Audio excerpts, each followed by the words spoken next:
So you pick up a newspaper and there's a column dedicated for horoscope. And I do read it, but just for fun. Only, and there's a one-liner for the sun sign over there. Like, you're going to make a lot of money today. So is it that one-liner is applicable to all those millions who fall into that particular sun sign or moon sign? And how does it influence your day?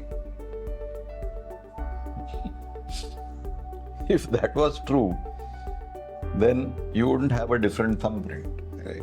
isn't it? I mean, you may have the same sun sign. You may be an Aries or you may be a Capricorn, whatever. And let's say your newspaper said all Capricornians are going to make money today. Your thumbprint is different. You may be a Capricorn, I may be a Capricorn. Your thumbprint is different from mine. And why is that difference there?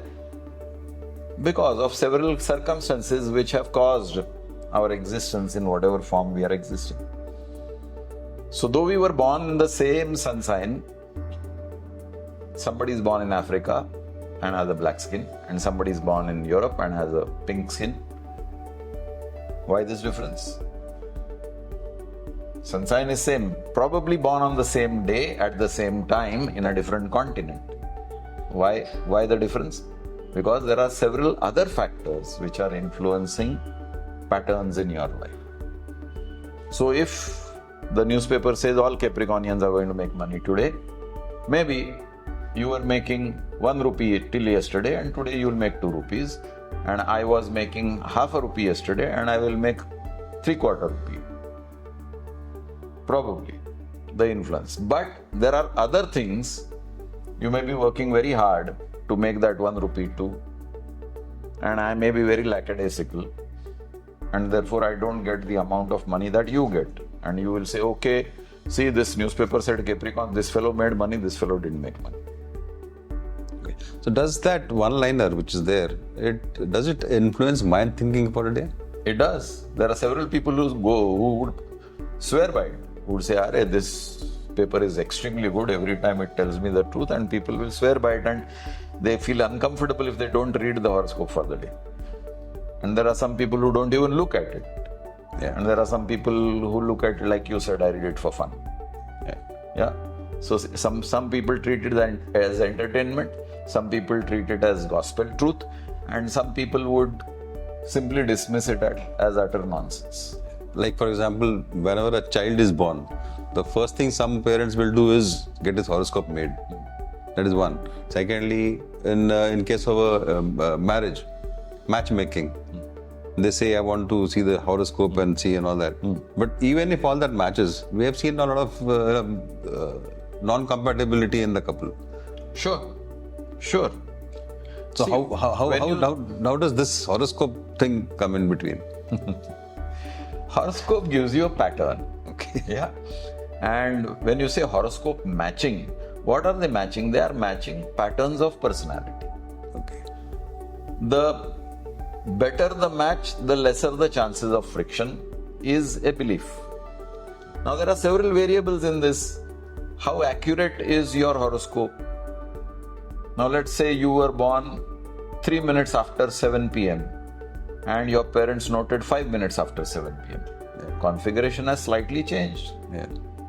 So whoever has drawn your horoscope based on the time given by the parents, the accuracy of your horoscope will also depend on that. And not every parent is educated enough to be looking exactly at the time the baby was delivered. What is the timing? Not many. We depend on the nurse who comes out and tells you got a son and he was born at this time.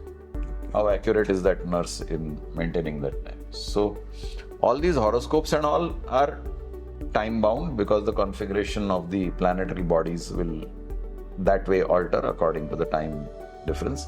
And therefore this matchmaking business also has an element of error in the construction of the horoscope itself.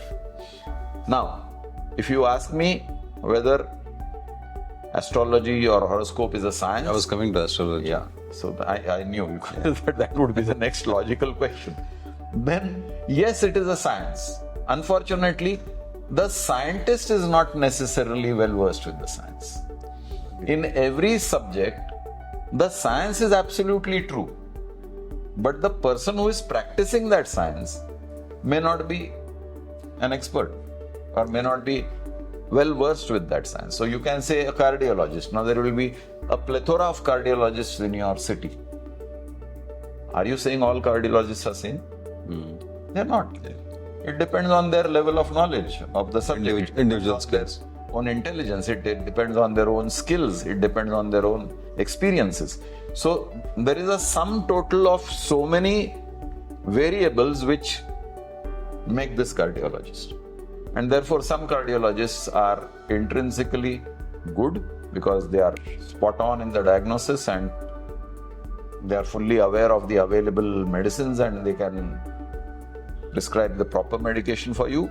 And for the same condition, you go to another cardiologist and he will be influenced by the medical reps in his area and he would write a different medicine for the same condition. Now, you can do this as an experiment. If you have somebody who is wanting to visit a cardiologist, take him to 2 cardiologists on the same day and see whether the prescriptions match. They won't. So again, I come back to the subject. The science is accurate. The scientist is the variable. Okay. Now, hypothetically, if the science is correct and when a child is born, say, so if everything is taken care of, like the latitude, the longitude, the time, and this and all that is required to get the correct horoscope out. So, and in such a case, when the horoscope is made, so will that be accurate? Will that be in the Bible for that child? Yes, if he is human oriented, and no, if he is spiritual oriented. Can you just elaborate? Okay. So, astrology is based on bodies. Yeah, you have a body, and then there are celestial bodies which are put into your horoscope. So they say Shani idhar hai, Rahu idhar hai, Ketu idhar hai, Guru idhar hai, Budh idhar hai, and all those things. Sun idhar hai, Moon idhar hai. So these are also bodies. So whenever there are 2 bodies interacting, there is something called force of attraction or repulsion. Okay. So this is pure physics. Okay. The vector of all the bodies interacting with your body will determine in which direction you are going at that particular point of time. Because bodies' positions are also time-based. Because they are constantly revolving. So at a particular time, the configuration of the various heavenly bodies have certain influence on your body. And therefore, you tend to do certain things because you are conscious of your body. This becomes the human aspect. Okay. You're conscious of your body. Come to the spiritual aspect. In spirituality, your mind does not give as much importance to the body as a non-spiritual, normal person would. Yeah. Spiritual person is expected to be detached. Now, what is this detachment? Detachment from worldly objects.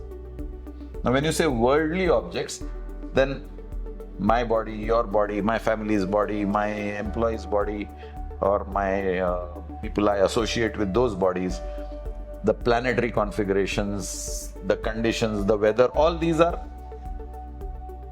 my relationships with external things around me. If I live a human life, which we ordinary people do, 99% of the world population lives that kind of a life, then all these configurations will have an effect on me. My mind will be guided by these forces of attraction and repulsion. But if I am a detached individual, when I am not attached to the physical bodies, where is the question of me being guided by the forces of attraction? Then I become the master of my own life. That is why spiritually evolved souls are called masters. The meaning of the word master is, I am in control of the direction I wish to take in my life. So the other day, our family met another family, and my wife has the habit of asking the sun sign.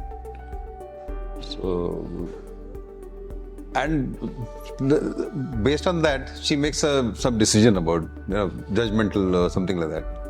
So, how is that? How to counter that? How is that to be taken? as a matter of time pass, it's okay. But if you seriously frame a person into a particular typecast, ये Sagittarian है तो ये scatter brain है, ये indisciplined है, या ये Capricorn है, ये selfish है, या Taurus है, ये bull-headed है. So if you put these types as your judgment of the person, then you're not being fair. Yeah. Overall, it may be true because whoever has written the patterns of behavior based on sun sign must have done some research, some homework. But you cannot say 100% that it applies to everybody. You will have flexible Taurians. Yeah. They are not necessarily bull-headed. You have got very unselfish Capricornians. You have got very stable-headed Sagittarians. So, when you say by and large, aisa picture hai, fine. Having it at the back of your mind, fine. But if you start judging a person and tailoring your behavior according to your preconceived notion about a particular sun sign, you're not being fair. Every individual, though the sun sign is same, could be different. As I said, thumbprints are different. Thumbprints are different. So you must judge the thumbprints, not the sun sign, because sun sign is a generalized pattern. Thumbprint is the individual. Now, how many people can read thumbprints? And who would give you a thumbprint to read? Nobody. So you read the individual you are dealing with. You acquire the experience of your interaction, and based on your experience, you can form a judgment. But then being judgmental also has its pitfalls. So how far you should be judgmental is also left to the situation you are in. Your judgment can be different with the same person in different situations. Okay. So while horoscopes, sun signs are sciences, the current level of indulgence is more in the realm of making a fast buck, using the gullibility of the individual who gets trapped into this sunshine business. And also, it's become an industry. Every print media or electronic media wants to capitalize on this because there is a group of people who are interested in knowing about what the future holds for me. The future is in your hands. You hold your future in your hands. Nobody else can print it for you. So be wary about this fact.